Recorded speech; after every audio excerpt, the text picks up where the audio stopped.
What's up guys and welcome to another episode of Yu-Gi-Oh! Character Profiles. This week we're doing Misty Tredwell from Yu-Gi-Oh! 5Ds. So first up, her English name is Misty Tredwell. In the Japanese she's known as Misty Lola. Her age, I'm not too sure, I couldn't really find it anyway, but I think she's over 25 but below 30.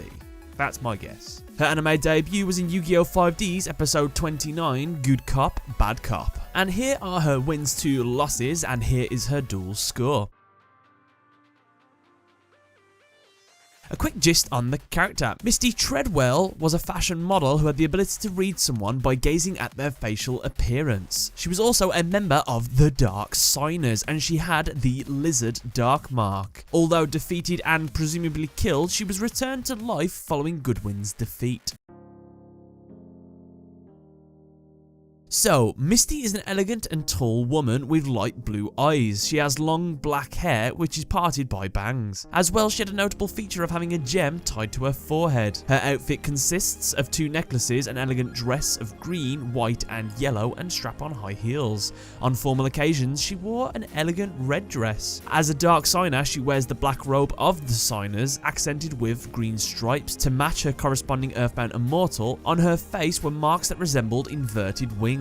And in the dub, her cleavage was edited to make her less suggestive and her clothes less revealing. Damn you, dub. Before the disappearance of her younger brother, Misty had a kind and caring personality, and she showed actual true love for her brother. Upon her revival as a Dark Signer, Misty still had overall kindness but showed an immense amount of hatred towards Akiza for believing her to have killed her brother. After learning the truth from Saya, those feelings toward Akiza disappeared, though the possession from her Earthbound Immortal made her more psychotic in nature, not caring about avenging her little brother but rather the destruction of her Signer counterpart. Misty was also shown to be gifted with the ability of physiognomy, which was that she was able to predict one's future by simply reading their face, as shown when she did so with Carly, and it came true. She was also able to show the events of the past through her sad story cards.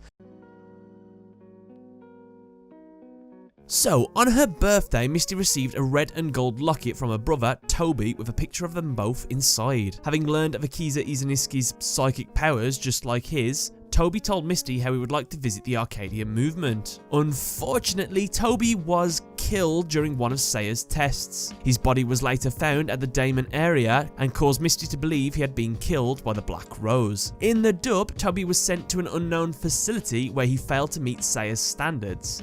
In this version, Misty believed that Akiza was the reason her brother went missing. Now keep in mind, Misty's backstory is pretty dark, and so there's going to be a huge amount of differences between the sub and dub. So if you don't feel like you recognise anything, that's probably because you watched the dub. Upon seeing her brother's body, Misty became so shocked from the incident she lost focus while driving her car and drove it into the ocean. This was also cut from the English version. She was taken to the hospital where she lingered in a catatonic state. As she was about to die, the Earthbound Immortal Karakuria appeared to her to save her from death. This was the beginning of her transformation into a Dark Signer. At the time, Misty did not understand what had happened, but the creature that saved her instructed her to kill the servant of the Crimson Dragon, the Black Rose Dragon. Misty sought revenge against the Arcadia movement for Toby's death. During Misty and Akiza's duel, Yusei arrived and managed to trick Saya into confessing that he was the one who was responsible for Toby's death. After Saya told her that Toby was weak and useless, Misty's heart was filled with anger, which fueled Karakuria to approach Saya, grab him and devour him. In the dub, Saya was simply absorbed into Karakuria. So, with Saya dead for good, Misty stated that she had finally avenged her little brother. This also marks the only time that a Dark Signer had succeeded in their goal. Misty then apologized to Akiza and tried to surrender the duel. However, Karakuria disallowed it and took control of her instead. Akiza proceeded to win the duel, which caused Misty to vanish. But before she disappeared, Misty left her locket, which contained a picture of herself and Toby. And her final words were, in the sub, "Now Akiza, protect this world as a Signer. Please remember us." In the dub, Misty told Akiza to tell Toby that his elder sister loved him if she ever found him. When Goodwin was defeated in the final battle, Misty was restored to life. She returned to her career as a fashion model and sent a photo from Paris to Akiza, which ended the bitter rivalry they once had, and instead they became great friends. So as a Dark Signer, Misty used a Reptilian deck which focused around draining the attack of her opponents to 0. She also used an array of continuous spell cards, namely the Sad Story series, to support her powerful Dragon Queen of Tragic Endings. Other cards she used included Reptilian Gardener, Reptilian Gorgon, and Reptilian Servant.